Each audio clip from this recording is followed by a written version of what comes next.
ആയുധം ധരിച്ച വില്ലാളികളായ എബ്രൈമിയർ യുദ്ധ ദിവസത്തിൽ പിന്തിരിഞ്ഞു പോയി. വളരെ പരിചിതമായ ഒരു വേദശകലമാണ്. വേദപുസ്തകത്തെ പല നിലകളിലാണ് നമ്മൾ തരംതിരിച്ച് പഠിക്കുന്നത്. ഞാൻ മിക്കയിടങ്ങളിലും പറയും, ഇതുപോലെ ഒരു പുസ്തകം വേറെ ഇല്ല. ധാരാളം പുസ്തകമുള്ള ലോകത്തിലാണ് ഞാൻ നിങ്ങളും ജീവിക്കുന്നത്. ഇതിലും കനമുള്ള പുസ്തകമുണ്ട്, ഇതിലും താള് കൂടുതലുള്ള പുസ്തകമുണ്ട്, ഇതിലും നന്നായിട്ട് ഉള്ള പുസ്തകങ്ങൾ പുറം പേജ് നന്നായിട്ട് കളറ് വ്യത്യാസമുള്ള പുസ്തകമുണ്ട്, കണ്ടാൽ ആകർഷിക്കുന്ന പുസ്തകങ്ങൾ പലതുണ്ട്, വായിച്ചാൽ പിടികിട്ടാത്ത പുസ്തകമുണ്ട്. ഇങ്ങനെ ധാരാളം അനവധി പുസ്തകമുണ്ട്. പക്ഷേ ഇതുപോലൊരു പുസ്തകം വേറെ ഇല്ല. ഈ പുസ്തകം ചെന്നിടത്തെല്ലാം അനുഗ്രഹമാണ്. ഇത് ചെന്ന് കയറിയ ദേശത്തിന് അനുഗ്രഹമാണ്, വന്നു കയറിയ നാടിന് അനുഗ്രഹമാണ്, ചെന്ന് കയറിയ വീടിന് അനുഗ്രഹമാണ്, ഇതെടുത്തവർക്ക് അനുഗ്രഹമാണ്, അവരുടെ സന്തതിക്ക് അനുഗ്രഹമാണ്, സന്തതികളുടെ സന്താനങ്ങൾക്ക് അനുഗ്രഹമാണ്. ഇനി ആരെങ്കിലും ഇന്ന് രാത്രി താല്പര്യത്തോടെ എടുക്കാൻ തീരുമാനിച്ചാൽ നിനക്കും അനുഗ്രഹമാണ്. സ്തോത്രം. അപ്പം ഇതുപോലെ ശ്രേഷ്ഠതകളുടെ പുസ്തകം, നിരവധി പുസ്തകങ്ങൾ ചേർന്ന ഒരു പുസ്തകമാണ് സത്യവേദ പുസ്തകം. ആദ്യ പുസ്തകം ഉൽപ്പത്തി പുസ്തകം, ഒടുവിലത്തെ പുസ്തകം വെളിപ്പാട് പുസ്തകം. അപ്പം അങ്ങനെ ധാരാളം പുസ്തകങ്ങൾ ചേർന്ന പുസ്തകമാണ് ഈ സത്യവേദ പുസ്തകം. ഇതിലെ പ്രാരംഭത്തിൽ മോശയുടെ പഞ്ചഗ്രന്ഥങ്ങൾ 5 പുസ്തകമാണ്. ഉൽപ്പത്തി പുസ്തകം, പുറപ്പാട് പുസ്തകം, ലേവ്യ പുസ്തകം, സംഖ്യാ പുസ്തകം, ആവർത്തന പുസ്തകം, 5 എണ്ണം. അല്ലെ പഞ്ചഗ്രന്ഥങ്ങൾ മോശയുടെ. അതിനുശേഷമായിട്ട് ചരിത്ര പുസ്തകങ്ങളാണ്. യോശുവയുടെ പുസ്തകം മുതൽ എസ്തേറിൻ്റെ പുസ്തകം വരെ ചരിത്ര പുസ്തകങ്ങളാണ്. പിന്നീട് സംഗീത പുസ്തകങ്ങളായിട്ടാണ് നമ്മൾ ഇതിനെ പഠിക്കുന്നത്. അതിനുശേഷമായിട്ട് പ്രവചന പുസ്തകം. അങ്ങനെ പഴയ നിയമം പര്യവസാനിക്കും. പുതിയ നിയമത്തിലേക്ക് വരുമ്പോൾ ആരംഭത്തിൽ 4 സുവിശേഷ പുസ്തകങ്ങളാണ്. മത്തായിയുടെ സുവിശേഷം, മർക്കോസ് എഴുതിയ സുവിശേഷം, ലൂക്കോസ് എഴുതിയ സുവിശേഷം, യോഹന്നാൻ എഴുതിയ സുവിശേഷം. സുവിശേഷം എന്ന് പറഞ്ഞാൽ കർത്താവാകുന്ന യേശുക്രിസ്തു. സ്തോത്രം. മാനവകുലത്തിൻ്റെ പാപത്തിൻ്റെ പരിഹാരത്തിന് സ്വർഗമഹിമകൾ വെടിഞ്ഞ് ഇഹലോകത്തിൽ ഇറങ്ങി വന്ന നസറേനാകുന്ന യേശുക്രിസ്തു. പൗലോസ് വളരെ സ്പഷ്ടമായിട്ട് കാര്യം നമുക്ക് തെളിയിച്ചു തന്നിട്ടുണ്ട്. ദാവീദിൻ്റെ സന്തതിയായി ജനിച്ച് മരിച്ച് അടക്കപ്പെട്ട് ഉയർത്തെഴുന്നേറ്റ യേശുക്രിസ്തുവിനെ ഓർത്തുകൊള്ളുവീൻ, അതാകുന്ന ഞങ്ങളുടെ സുവിശേഷം. അപ്പോൾ അങ്ങനെ പ്രാരംഭത്തിൽ 4 സുവിശേഷ പുസ്തകം എന്ന് പറഞ്ഞാൽ സുവിശേഷത്തിൻ്റെ വിശേഷതകളാണ് ഈ 4 പുസ്തകത്തിലും രേഖപ്പെടുത്തിയിരിക്കുന്നത്.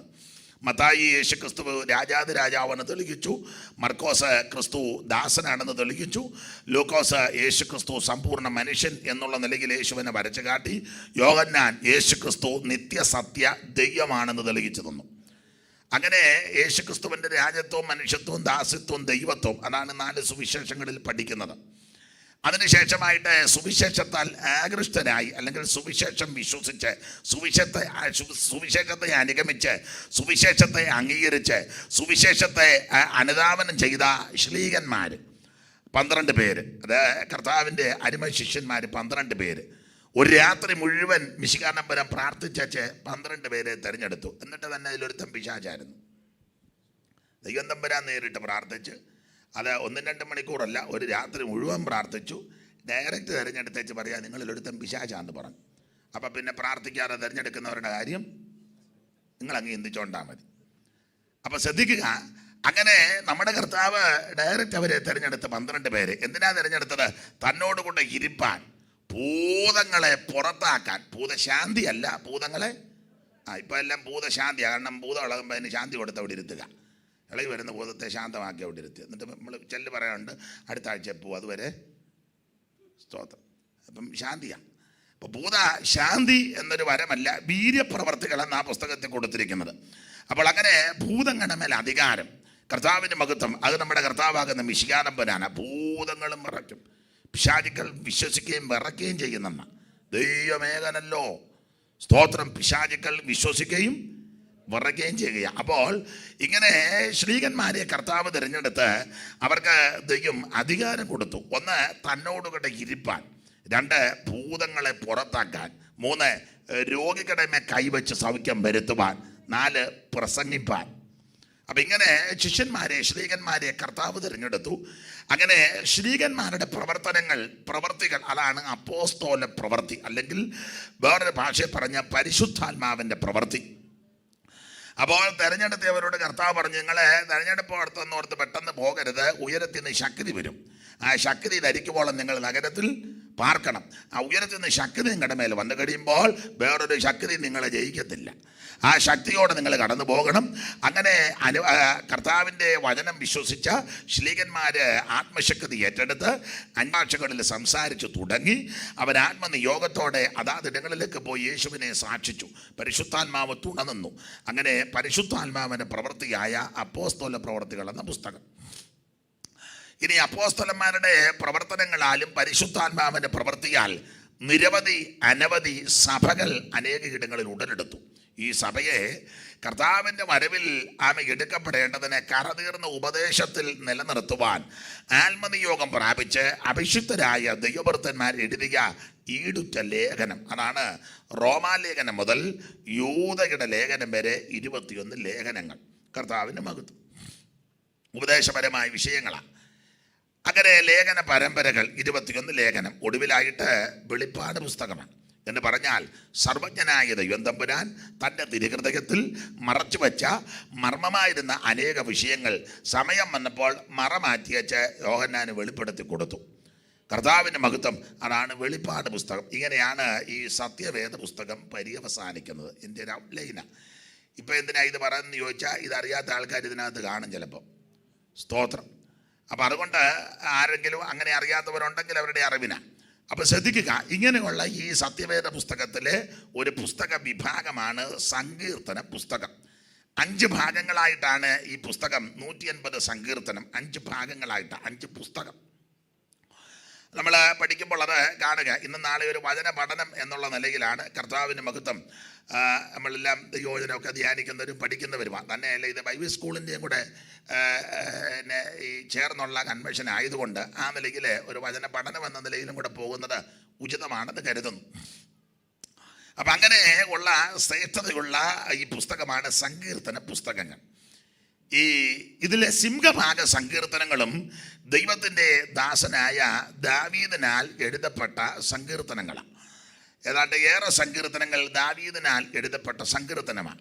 പിന്നീടുള്ള സങ്കീർത്തനം ശലോമോൻ എഴുതിയെന്ന് പറയുന്ന ഒരു സങ്കീർത്തനമുണ്ട്. യദൂൻ്റെ ഒരു ധ്യാനം ഇതിനകത്ത് കൊടുത്തിട്ടുണ്ട്. ആസാഫ് ലേവി ഗോത്രത്തിൽ കോരക കുലത്തിൽ ബേരഗ്യാവിൻ്റെ മകനാകുന്ന ആസാഫ് എഴുതിയ ചില സങ്കീർത്തനം ഇതിനകത്ത് കൊടുത്തിട്ടുണ്ട്. കോരക പുത്രന്മാർ, അങ്ങനെയാണ് ഹെഡിങ് കൊടുത്തിരിക്കുന്നത്. കോരകിന് 3 പുത്രന്മാരെന്ന അസൂർ, എൽക്കാന്, അബിയാസാവ്. അവരെ 3 പേരും കൂടെ ചേർന്ന് ചില സങ്കീർത്തനങ്ങൾ പാടി. അങ്ങനെ കോരകപുത്രന്മാരുടെ സങ്കീർത്തനങ്ങൾ. പിന്നെ സങ്കീർത്തനം പഠിക്കുമ്പോൾ അജ്ഞാത സങ്കീർത്തനം, ആരോഹണ സങ്കീർത്തനം, അവരോഹണ സങ്കീർത്തനം, ശാപ സങ്കീർത്തനം, മശീക സങ്കീർത്തനം, ഇടയ സങ്കീർത്തനം, പ്രേമ സങ്കീർത്തനം, ഇങ്ങനെ സങ്കീർത്തനങ്ങളുടെ ഒരു വലിയ നീണ്ട പട്ടിക ഈ പുസ്തകത്തിലുണ്ട്. വേർപെട്ട ദൈവജനത്തിൻ്റെ ഒട്ടുമിക്ക കൂട്ടായ്മ യോഗങ്ങളിലും സങ്കീർത്തന പാരായണത്തിന് പ്രാധാന്യമുണ്ട്. വേർപെട്ട കൂട്ടങ്ങളുടെ ഒട്ടുമിക്ക യോഗങ്ങൾക്കും സങ്കീർത്തന പാരായണത്തിന് പ്രാധാന്യം. ഉദാഹരണം, നാം ഒരു വിവാഹം നടക്കുന്ന വീട്ടിൽ ചെല്ലുമ്പോൾ നിശ്ചയമായിട്ട് ഒരു സങ്കീർത്തനം വായിച്ച് പ്രാർത്ഥിക്കുക പതിവാണ്. അല്ലെങ്കിൽ ആ വിവാഹ ശുശ്രൂഷയിൽ ഒരു സങ്കീർത്തനം നമ്മൾ വായിച്ച് പ്രാർത്ഥിക്കുക പതിവാണ്. സാധാരണ 45-ാം സങ്കീർത്തനമാണ് വിവാഹ ശുശ്രൂഷയിൽ സാധാരണഗതിയിൽ വായിക്കാറുള്ളത്. അത് വിവാഹം കഴിച്ചവർക്കും അന്ന് കഴിക്കാൻ പോകുന്നവർക്കും ഇനി കഴിക്കാനുള്ളവർക്കുമല്ല ഈ സങ്കീർത്തന പാരായണം വളരെ അനുഗ്രഹമാണ്. അല്ലയോ കുമാരി, കേൾക്കുക, നോക്കുക, ചെവിചായ്ക്കുക, സ്വജനത്തെയും നിന്റെ പിതൃഭവനത്തെയും മറക്ക. അപ്പോൾ രാജാവ് നിന്റെ സൗന്ദര്യത്തെ ആഗ്രഹിക്കും, അവൻ നിന്റെ നാഥനല്ലോ എന്നൊക്കെ പറഞ്ഞ് വായിച്ച് പ്രാർത്ഥിക്കുന്നത് ആ ശുശ്രൂഷയ്ക്ക് ഒരു ഭൂഷണം.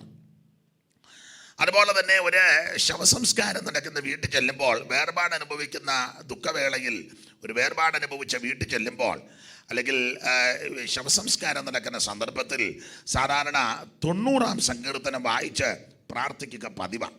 അങ്ങനെ ആ സങ്കീർത്തനം വായിച്ച് സമയമുണ്ടെങ്കിൽ സന്ദർഭോചിതമായിട്ട് ആ സങ്കീർത്തനത്തിൽ നിന്ന് ചില പ്രബോധന വാക്യങ്ങൾ പറയുന്നത് ദുഃഖത്തിലിരിക്കുന്ന എല്ലാവർക്കും ആശ്വാസവും പ്രത്യാശയും ഉളവാക്കും.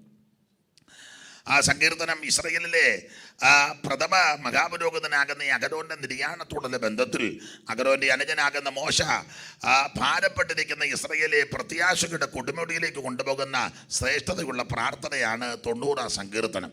അവിടെ നാം പ്രാരംഭ വാക്യത്തിൽ ഇങ്ങനെ വായിക്കുന്നു: നീ മർത്യനെ പൊടിയിലേക്ക് മടക്കി ചേരുമാറാക്കുന്നു, മനുഷ്യപുത്രന്മാരെ തിരികെ വരുമെന്നും അരുളി ചെയ്യുന്നു. നിങ്ങളുടെ ഇരിപ്പ് കണ്ടിട്ട് ഇപ്പം തന്നെ ഇവിടെ ചവടക്ക് നടക്കുമെന്നുള്ള രീതിയിലാണ് സങ്കടപ്പെട്ടുള്ള ഇരിപ്പും.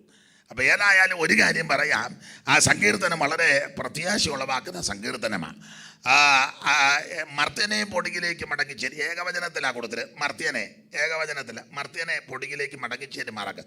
അടുത്ത പദം ബഹുവചനമാണ്, മനുഷ്യപുത്രന്മാരെ തിരികെ വരുവിനെന്ന് അരുളി ചെയ്യുന്നത് എന്ന് പറഞ്ഞാൽ അതിൻ്റെ ഒരു ആശയം, കർത്താവിൽ നിദ്ര പ്രാപിക്കുന്ന വിശുദ്ധന്മാർ ഓരോരുത്തരായി ഇപ്പം അങ്ങോട്ട് ചേർന്നുകൊണ്ടിരിക്കുന്നത്, ക്രിസ്തുവിൽ മറഞ്ഞിരിക്കുന്നത്. എന്നാൽ കാഹളം ധ്വനിക്കുമ്പോൾ ഒറ്റയ്ക്കല്ല എല്ലാവരും കൂടെ ഒന്നിച്ച് ഉയർത്തന്നെ നിൽക്കും. സ്തോത്രം. അതാണ് നമ്മുടെ പ്രത്യാശ. ഈ പ്രത്യാശയ്ക്ക് പത്രോസ് കൊടുത്തിരിക്കുന്ന ഒരു പദം ജീവനുള്ള പ്രത്യാശ. അപ്പം അങ്ങനെ ഈ സങ്കീർത്തനം വായിക്കുന്നത് വളരെ അനുഗ്രഹവും സങ്കീർത്തന ശുശ്രൂഷ വളരെ പ്രയോജനപ്രദവുമാണ്. അതുപോലെ തന്നെ സാധാരണഗതിയിൽ ലിഖിതമായ പ്രമാണമില്ലെങ്കിലും നമ്മളെ നാട്ടിലൊക്കെ ഒരു വീട് പ്രതിഷ്ഠിക്കുമ്പോൾ ഒരു സങ്കീർത്തനം വായിച്ച് പ്രാർത്ഥിച്ചായി വീട് പ്രതിഷ്ഠിക്കുന്നത്. കർത്താവിൻ്റെ മഹത്വം.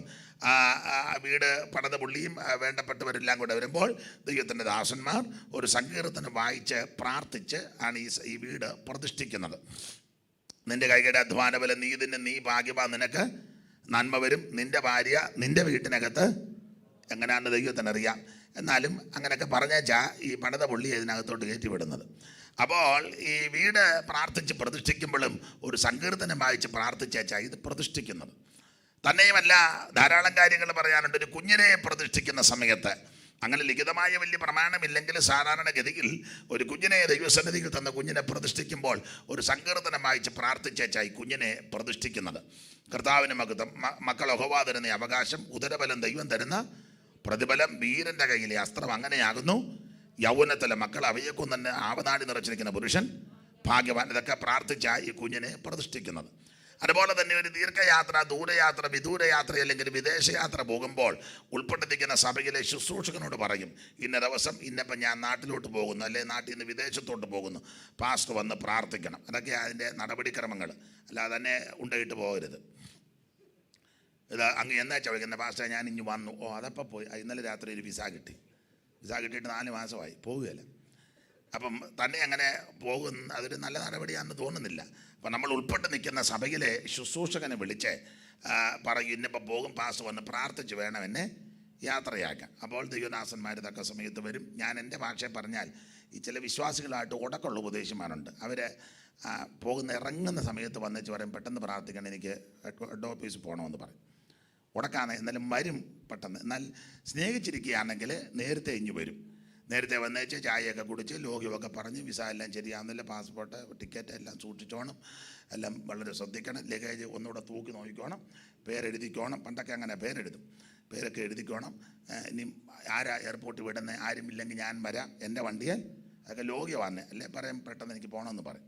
എന്നാലും കൊള്ളാം, വന്ന് പ്രാർത്ഥിക്കുമ്പോൾ സമയമുണ്ടെങ്കിൽ സന്ദർഭോചിതമായിട്ട് ഒരു 2 ശീൽ പാട്ടുമൊക്കെ പാടി ഒരു സങ്കീർത്തനം വായിച്ച് പ്രാർത്ഥിച്ച് യാത്ര അയക്കുന്നത് വളരെ അനുഗ്രഹമാണ്.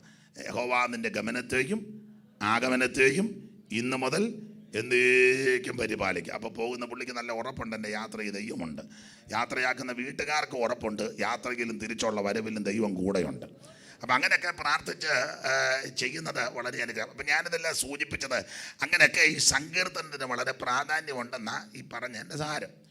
ഇപ്പം ഈ മോഡേൺ ഉപദേശവും പുതിയ ഉപദേശമൊക്കെ ഇപ്പം സഭയെ സങ്കീർത്തനം വായിക്കാറില്ല, സങ്കീർത്തനം വായിക്കരുതെന്നൊക്കെയാണ് ചെല്ലി പറയുന്നത്. ആരോ ഒരു പോഷൻ പറഞ്ഞു, ഈ പഴയ നിയമം ഇതിൻ്റെ കൂടെ ആരാ കുത്തിക്കെട്ടിയെന്ന്.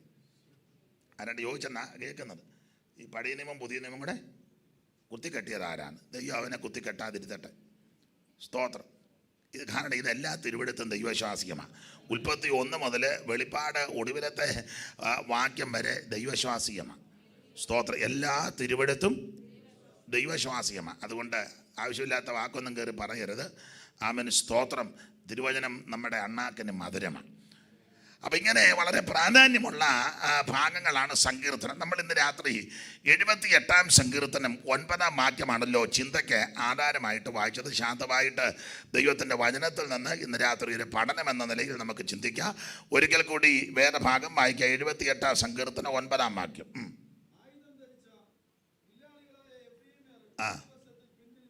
ആയുധം ധരിച്ച വില്ലാളികളായ എഫ്രയീമ്യർ യുദ്ധ ദിവസത്തിൽ പിന്തിരിഞ്ഞു പോയി. ഇന്ന് രാത്രി ശ്രദ്ധിക്കുക, ഈ വേദപുസ്തകത്തിൻ്റെ ആദ്യ ഭാഗമാകുന്ന ഉൽപ്പത്തി പുസ്തകത്തിലാണല്ലോ ഗോത്രങ്ങളെ പറ്റിയുള്ള പ്രാരംഭ പരാമർശം. എബ്രായ ലേഖനത്തിൽ ഒരു പദം കിടപ്പുണ്ട്, ഗോത്ര പിതാവാകുന്ന അബ്രഹാം. എങ്കിൽ സാധാരണ പഠിക്കുന്നതും ഗോത്രങ്ങളുടെ എല്ലാം പിതാവ് യാക്കോബ് എന്നുള്ള നിലയിലാണ് പഠിപ്പിക്കുന്നത്. ഗോത്ര പിതാവ് യാക്കോബും ഗോത്ര പിതാക്കന്മാരാണ് രൂബേൻ മുതൽ ബെന്യാമീൻ വരെ 12 പേര്. എന്നാൽ ഇവിടെ എഫ്രയീം എന്ന ഗോത്രത്തെ പറ്റിയാണ് 78-ാം സങ്കീർത്തനം 9-ാം വാക്യത്തിൽ നമ്മൾ കാണുന്നത്. എഫ്രയീം എന്ന ഗോത്രം നമ്മൾ തിരുവചനം പഠിക്കുമ്പോൾ നമുക്കറിയാം, ഗോത്ര പിതാവ് യാക്കോബും ഗോത്ര പിതാക്കന്മാർ രൂബേൻ മുതൽ ബെന്യാമീൻ വരെ. എന്നിരുന്നാലും എഫ്രയീം യാക്കോബിന്റെ പുത്രൻ അല്ല. പിന്നെയോ, പിന്നെ ആരുടെ പുത്രനാ? യോസേപ്പിന്റെ പുത്രനാ. യോസേപ്പിന്റെ പുത്രനായിരുന്നു എഫ്രയീം. എഫ്രയീമിനെ പറ്റി പഠിക്കുമ്പോൾ യോസേപ്പിന് മിസ്രയീമിൽ വെച്ച് ജനിച്ച കുട്ടിയായിരുന്നു എഫ്രയീം. എപ്പോൾ ജനിച്ചു എന്ന് ചോദിച്ചാൽ ക്ഷാമകാലം വരുന്നതിന് മുൻപ്. തെളിവിനൊരു വാക്യം വായിച്ച ഉൽപ്പത്തി പുസ്തകം 41-50-51 വേഗത്തിൽ. ഉൽപ്പത്തി 41-50-51.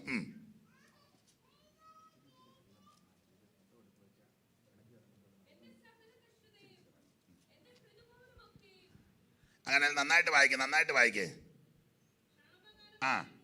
അവിടെ വായിക്കണം. ക്ഷാമകാലം വരുന്നതിന് മുമ്പ് യോസേപ്പിന് 2 പുത്രന്മാർ ജനിച്ചു.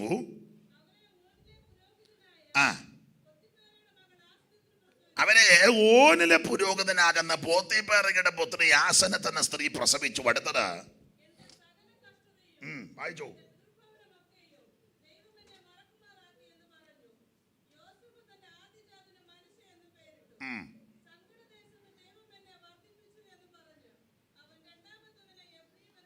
അപ്പൊ ശ്രദ്ധിക്കുക, യോസേപ്പിന്റെ പുത്രനായിരുന്നു എഫ്രയീം. ഗോത്ര പിതാവ് യാക്കോബും ഗോത്ര പിതാക്കന്മാർ രൂബേൻ മുതൽ ബെന്യാമീൻ വരെ. എന്നിരുന്നാലും എഫ്രയീം യാക്കോബിന്റെ പുത്രനല്ല, യോസേപ്പിന്റെ പുത്രൻ. എവിടെ വെച്ച് ജനിച്ചു? മിസ്രയീമിൽ വെച്ച്.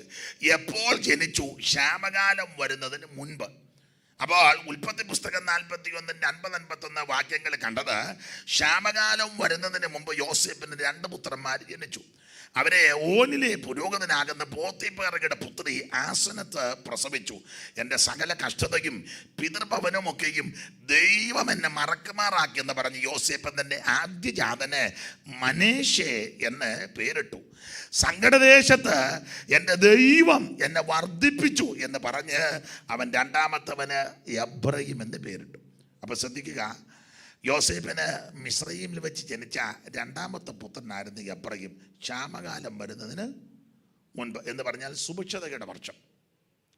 പർവ്വം കണ്ട സ്വപ്നത്തെ ആസ്പദമാക്കി അവിടെ ക്ഷാമകാലം എന്നൊക്കെ കൊടുത്തിരിക്കുന്നത്. ഇസ്രായേൽ മക്കള് ഗോത്രപിതാക്കന്മാര് മിസ്രയീമിൽ എത്തിക്കഴിഞ്ഞപ്പോൾ അവിടെ ഫറവോൻ അതിന് മുമ്പായിട്ടൊരു സ്വപ്നം കണ്ടു. സംവത്സര വർഷങ്ങളെ കുറിക്കുന്ന തടിച്ചു കൊടുത്ത 7 പശു, ദാരിദ്ര്യ വർഷങ്ങളെ കുറിക്കുന്ന മെലിഞ്ഞ 7 പശു. അവിടെ വായിക്കുന്നത് മെലിഞ്ഞ 7 പശു പുഷ്ടിയുള്ള 7 എണ്ണത്തിന് വിഴുങ്ങി. അതുപോലെ 7 കതിരും 7 പതിരും, 7 പതിര് 7 കതിരങ്ങ് വിഴുങ്ങി.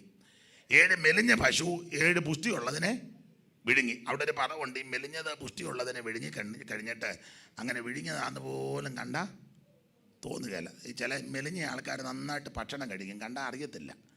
ഈർക്കലി പരുവാണെങ്കിലും 10-12 പൊറോട്ടയൊക്കെ കഴിക്കുന്നത് ഞാൻ കണ്ടിട്ടുണ്ട്, മെലിഞ്ഞായിരിക്കുന്നത്. നമ്മളവർക്ക് മണ്ണമുള്ളവരാണ്, അവർ അത്ര പുറകോട്ടല്ല. എന്നാലും ചില മെലിഞ്ഞ ആൾക്കാർ നന്നായിട്ട് നല്ല പോളിങ്ങാണ്. അപ്പോൾ ഈ മെലിഞ്ഞ 7 പശു പുഷ്ടിയുള്ള 7 എണ്ണത്തിനെ വിഴുങ്ങി. അതിനെ കണ്ടാൽ അങ്ങനെ അറിയത്തില്ല. അപ്പോൾ ഇതിൻ്റെ വ്യാഖ്യാനം യോസേപ്പാണ് നടത്തിയത്. പ്രാരംഭത്തിൽ മിസ്രയീമിൽ സുഭിക്ഷതയുടെ 7 വർഷം വരും, അതിൻ്റെ പിന്നാലെ കൊടുമ്പിരി കൊണ്ട ദാരിദ്ര്യം വരും. ഒരു കാര്യം യോസേപ്പ് പ്രവചിച്ചു, ദാരിദ്ര്യ വർഷങ്ങളിൽ പിടിച്ചു നിൽക്കണമെങ്കിൽ അല്ലെങ്കിൽ ഈ ബുദ്ധിമുട്ടും ദാരിദ്ര്യവും വരുമെങ്കിൽ അത് രക്ഷപ്പെടണമെങ്കിൽ സമ്പൽ സമൃദ്ധിയുടെ 7 വർഷമുണ്ട് അടങ്ങിയിരിക്കാതെ ഓടി നടന്ന് പാണ്ഡികശാല പണിത് ധാന്യമെല്ലാം സ്വരൂപിക്കണം. അതെന്തിനാന്ന് ചോദിച്ചാൽ ആ ദാരിദ്ര്യകാലങ്ങളിൽ നിലനിൽക്കാൻ വേണ്ടിയാണ്. ഇന്ന് രാത്രി നമ്മോടുള്ള ബന്ധത്തിൽ ഇത് കൃപയുടെ കാലയളവാണ്. നല്ല അവസരം ദൈവം നിനക്ക് തരിക. സ്തോത്രം. ഓടി നടന്ന് വചനം കേൾക്കാനും ദൈവത്തെ ആരാധിക്കാനും കൂട്ടായ്മയെ സംബന്ധിപ്പാനും പാടാനും പ്രാർത്ഥിക്കാനും ആരാധിപ്പാനൊക്കെ നല്ല അവസരം ദൈവം തരിക. ഈ അവസരം ഒന്നും നഷ്ടപ്പെടുത്തി കളയരുത്. സ്തോത്രം. പിന്നെ ഒരു അവസരം കിട്ടുമെന്ന് ഓർത്താൽ കാലും കൈ വിട്ടടിച്ചാൽ കിട്ടത്തില്ല. അതുകൊണ്ട് ലഭിക്കുന്ന അവസരം സമയം തക്കത്തിൽ ഉപയോഗിച്ചോണം. ഞാൻ എല്ലായിടത്തും പറയാറുണ്ട്, കണ്ണിന് കാഴ്ച ഉള്ളപ്പം ദൈവത്തിൻ്റെ വചനം വായിച്ച് ധ്യാനിച്ചോണം, ആരോഗ്യമുള്ളപ്പം ദൈവത്തെ ആരാധിച്ചോണം, ശബ്ദമുള്ള ദൈവത്തെ സ്തുതിച്ചോണം. അവൻ ഓടി നടക്കാൻ ബലവും ധൈര്യമൊക്കെ ആരോഗ്യമൊക്കെ ദൈവം തരുമ്പോൾ ദൈവത്തെ സ്തുതിച്ചോണം. അവൻ പിന്നെ ഒരു അവസരമാകട്ടെ നീട്ടരുത്. ലഭിക്കുന്ന അവസരം നന്നായിട്ട് ഉപയോഗിക്കണം. നമ്മൾ ചിലരോടൊക്കെ സുവിശേഷ യോഗത്തെ പറ്റി പറയും. യോഗം ഉണ്ടെന്ന് പറയുമ്പോൾ ചോദിക്കുന്ന നാളെയും യോഗം ഉണ്ടോ എന്നാണ്. നാളെ യോഗമുണ്ട്, നമ്മളുണ്ടെന്ന് എങ്ങനെ അറിഞ്ഞു? കാരണം ഒരു ദിവസത്തിൽ എന്തെല്ലാം സംഭവിക്കുന്നത് നമ്മൾ അറിയുന്നില്ല. അതുകൊണ്ട് യോഗം ചിലപ്പോൾ നാളെ കാണും. നമ്മളുണ്ടോയെന്ന് പ്രസംഗിക്കുന്ന ഞാനും കേൾക്കുന്ന നിങ്ങളുണ്ടോ നമ്മളെങ്ങനെ അറിഞ്ഞു? അതുകൊണ്ട് ഇന്ന് രാത്രി സുപ്രസാദ കാലമാണ്. ഇത് രക്ഷാ ദിവസമാണ്. ഇന്ന് രാത്രി യേശുവിനെ രക്ഷിതാവായി സ്വീകരിച്ച് വേണം ഇവിടുന്ന് പോകാൻ. 5 പൈസ മുടക്കണ്ട, കാശ് മുടക്കണ്ട, ഹൃദയം കർത്താവിന് കൊടുത്താൽ മതി. യേശുവേ, ഞാനൊരു പാപിയാ, എൻ്റെ പാപത്തിൻ്റെ പരിഹാരത്തിൽ അങ്ങ് മരിച്ചുവെന്ന് ഞാൻ വിശ്വസിക്കുന്നു. ഇന്ന് രാത്രി എന്നെ രക്ഷിക്കണം, എൻ്റെ ഹൃദയത്തിലേക്ക് വരണം. എൻ്റെ പാപത്തെ മോചിക്കണം, എന്നെ സൗഖ്യമാക്കണം, എന്നെ രക്ഷിക്കണം, അങ്ങയുടെ മകനാക്കി മകളാക്കി എന്നെ തീർക്കണമെന്ന് ഇന്ന് രാത്രി ആത്മാർത്ഥമായിട്ട് ആര് കർത്താവിനോട് പ്രാർത്ഥിക്കും, അവരെ ഇന്ന് രാത്രി യേശു രക്ഷിക്കും. മറ്റൊരുത്തിലും രക്ഷയില്ല. നാം രക്ഷിക്കപ്പെടുവാൻ ആകാശത്തിന് കീഴിൽ മനുഷ്യരുടെ ഇടയിൽ നൽകപ്പെട്ട ഒരേ ഒരു നാമം യേശു ക്രിസ്തുവിൻ്റെ പരിശുദ്ധ നാമം. അപ്പം അതുകൊണ്ട് സംവത്സര കാലയളവിൽ പാണ്ഡികശാല പണിത് ധാന്യമെല്ലാം സ്വരൂപിക്കണം. കുടുംബിനെ കൊണ്ട് ദാരിദ്ര്യം കടന്നു വരും പിടിച്ചു നിൽക്കണമെങ്കിൽ. അപ്പം ഇങ്ങനെയുള്ള ഈ സംവത്സര വർഷത്തിലാണ്, ക്ഷാമകാലം വരുന്നതിന് മുമ്പ് യോസേപ്പിന് 2 പിള്ളേർ ജനിച്ചു. അതിൽ ഇളയവനാണ് എബ്രയീം. എബ്രയീം എന്ന വാക്കിന് കൊടുത്തിരിക്കുന്ന ഒരർത്ഥം വർധനമെന്ന, വർദ്ധിപ്പിക്കുക, വർധനവ്, വർദ്ധിക്കുക. ഇങ്ങനെയുള്ള പദമാണ് എബ്രയീം എന്ന വാക്കിൻ്റെ അർത്ഥം, വർധനവ്. ഇതിനെപ്പറ്റി ഒരു ചരിത്രം പറയുന്നത്, ഈ എബ്രയീം എന്ന കുട്ടിയെപ്പറ്റി തിരുവചനം പഠിക്കുമ്പോൾ എബ്രയീം തൻ്റെ അമ്മയുടെ ഉദരത്തിൽ വെച്ച് തന്നെ മുടന്തനായിരുന്നെന്ന. എബ്രയീമിൻ്റെ അമ്മയാണ് ആസനത്ത് എന്ന് പറയുന്ന സ്ത്രീ. ഈ സ്ത്രീയുടെ ഉദരത്തിൽ വെച്ച് തന്നെ എബ്രയീമിന് മുടന്തുണ്ടായിരുന്നെന്ന. അപ്പോൾ അങ്ങനെ മുടന്തുള്ള കുഞ്ഞ് പ്രസവ സമയത്ത് ബുദ്ധിമുട്ടുകൾ നേരിട്ടെന്നും ഈ കുട്ടിയെ കിട്ടുമെന്ന് പ്രതീക്ഷയ്ക്ക് വകയില്ലെന്നും അപ്പോൾ സൂതി കർമ്മിണികൾ പറയുന്നത് കൊച്ചിന് മുടന്തുണ്ട്, ബുദ്ധിമുട്ടാണ്. അപ്പോൾ യോസേപ്പ് ദൈവത്തോട് പ്രാർത്ഥിച്ചെന്നാണ് പറഞ്ഞത്, കർത്താവേ, മുടന്തുണ്ടെങ്കിലും കുഴപ്പമില്ല, ആയുസോട് ഇതിനെ തരണം. എന്തിനേറെ ഈ പ്രാർത്ഥന ദൈവം കേട്ടു. എബ്രയീമിനെ പ്രസവിച്ചു. അത് കഴിഞ്ഞപ്പോൾ മനസ്സിലായി ഇതിന് മുടന്തുണ്ടെന്ന്. അപ്പം ചരിത്രം പറഞ്ഞത്, അങ്ങനെ മുടന്തുള്ള ഈ കൊച്ചിനെ യോസേപ്പ് ഉയർത്തി ദൈവത്തോട് പറഞ്ഞ്, കർത്താവേ, ഇതിന് മുടന്തുണ്ട്, അപാകതയുണ്ട്, പോരായ്മയുണ്ട്, ബലഹീനതയുണ്ട്, പക്ഷേ സകലതും പരിഹരിക്കുന്ന നിന്റെ കരങ്ങളിലോട്ട് തരിക. ഇന്ന് രാത്രി നമുക്ക് പരിഹരിക്കാൻ പറ്റാത്ത സകല പ്രശ്നങ്ങളും പരിഹരിക്കുവാൻ, നിന്നെക്കൊണ്ട് ചുമന്നൊടിക്കുവാൻ പറ്റാത്ത മുഴുവൻ വിഷയങ്ങളും ചുമക്കുവാൻ, നിനക്ക് വഹിക്കാൻ പറ്റാത്ത വിഷയങ്ങൾ വഹിക്കുവാൻ, നമ്മുടെ സകല പ്രശ്നങ്ങൾക്കും പരിഹാരം തരുവാൻ, സകല വിഷയങ്ങൾക്ക് നീക്കുപോക്ക് തരുവാൻ കഴിവുള്ള യേശു ക്രിസ്തു ഇന്ന് രാത്രി നമ്മുടെ നടുവിലുണ്ട്. അധികം ഭാരമുള്ളതെല്ലാം ദൈവകരങ്ങളിൽ കൊടുക്ക്. ഇന്ന് രാത്രി സൗഖ്യമാക്കുന്ന, വിടുവിക്കുന്ന, ആശ്വസിപ്പിക്കുന്ന, സമാധാനം നൽകുന്ന, രക്ഷിക്കുന്ന, ഉദ്ധരിക്കുന്ന, ആശ്വാസം നൽകുന്ന യേശു ഇന്ന് രാത്രി നമ്മുടെ നടുവിലുണ്ട്. ആത്മഹത്യ പരിഹാരമല്ല, മദ്യപാനം പരിഹാരമല്ല, പുകവലി പരിഹാരമല്ല, ലഹരി പദാർത്ഥങ്ങൾ പരിഹാരമല്ല, നാട് വിട്ട് ഓടുന്നത് പരിഹാരമല്ല, ഒളിച്ചും പാത്തു പിരിക്കുന്ന പരിഹാരമല്ല, ഇനി ആരെയും കാണേണ്ടെന്ന് പറഞ്ഞ് ഒളിഞ്ഞൊളിഞ്ഞ് നടക്കുന്ന പരിഹാരമല്ല. ഇന്ന് രാത്രി പരിഹാരം ക്രിസ്തുവിലുണ്ട്. സകല പ്രശ്നങ്ങൾക്കും പരിഹാരം തരുവാൻ കഴിവുള്ള യേശു ക്രിസ്തു ഇന്ന് രാത്രി നമ്മുടെ നടുവിലുണ്ട്. അതുകൊണ്ട് യോസേപ്പ് ചരിത്രം പറഞ്ഞത്, ഈ മുടന്തുള്ള കൊച്ചിനെ ഇങ്ങനെ ഉയർത്തി വെച്ച് പറഞ്ഞെന്നാ പറഞ്ഞ, കർത്താവ്, ഇതിന് മുടന്തുണ്ട്, അപാകതയുണ്ട്, നിന്റെ കരങ്ങൾ തരിക, ഇതിൻ്റെ മുടന്തെല്ലാം മാറ്റിത്തരാൻ. ഇന്ന് രാത്രി വലിയ ഭാരവുമായിട്ട് വന്നവർ കാണും. ആരോടും പറയാൻ പറ്റാത്ത വിഷയങ്ങളുമായി ഞരങ്ങുന്നവർ കാണും. എല്ലാ കാര്യവും എല്ലാവരോടും പറയാൻ ഒക്കത്തില്ലല്ലോ. സഭയെ പോലും പറയാൻ പറ്റാത്തൊരു കാലമാണ്. നമ്മൾ പാസ്റ്റർമാരൊക്കെ ഞങ്ങൾ പറയും, സഭയുടെ ശ്രദ്ധേറിയ പ്രാർത്ഥന വളരെ പലിക്കുന്നൊക്കെ വാക്യമുണ്ട്, അതൊക്കെ എടുത്ത് ഞങ്ങൾ വോട്ട് ചെയ്യും. പക്ഷേ അതൊന്നും പൊതുവെ പറയാൻ കൊള്ളുകയില്ല. ഇതെല്ലാം നാശോപ്പിച്ച് വെക്കുമെന്ന് അറിയാമോ? പക്ഷെ ഒരു കാര്യം പറയാം, ആരുമില്ലാത്തപ്പോഴെല്ലാം ദൈവത്തോട് പറയണം. ഇന്ന് രാത്രി സകല പ്രശ്നങ്ങൾക്ക് പരിഹാരം തരുവാൻ കഴിവുള്ള യേശു ഇവിടെ വന്നിട്ടുണ്ട്. സ്തോത്രം, സ്തോത്രം, സ്തോത്രം, സ്തോത്രം. അവൻ നിരാശപ്പെട്ടു പോകരുത്, ഭാരപ്പെട്ടു പോകരുത്. നിന്നെ വിടുവിക്കുവാൻ സഭയ്ക്കുമാക്കാൻ മതിയായ യേശു ഇന്ന് രാത്രി ഇവിടെ ഉണ്ട്. ഹല്ലേലൂയ.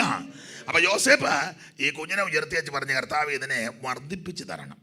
ഇന്ന് രാത്രി നമുക്ക് പ്രയാസമുള്ളതെല്ലാം ദൈവകരങ്ങളിൽ കൊടുക്കാം.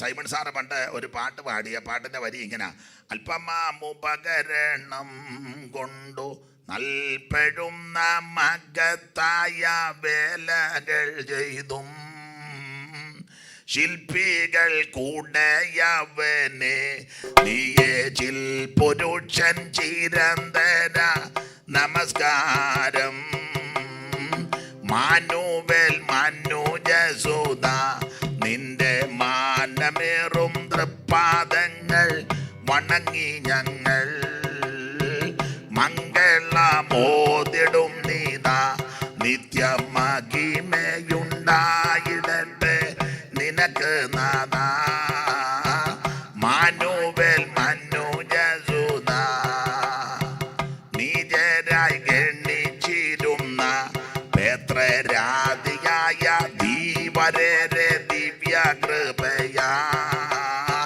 ശേഷി കൊണ്ടലങ്കരിച്ചു പാരം പ്രേക്ഷണം ചെയ്തവനിൽ ഗുരുക്കളാക്കി മാനുവേൽ മനുജസുത.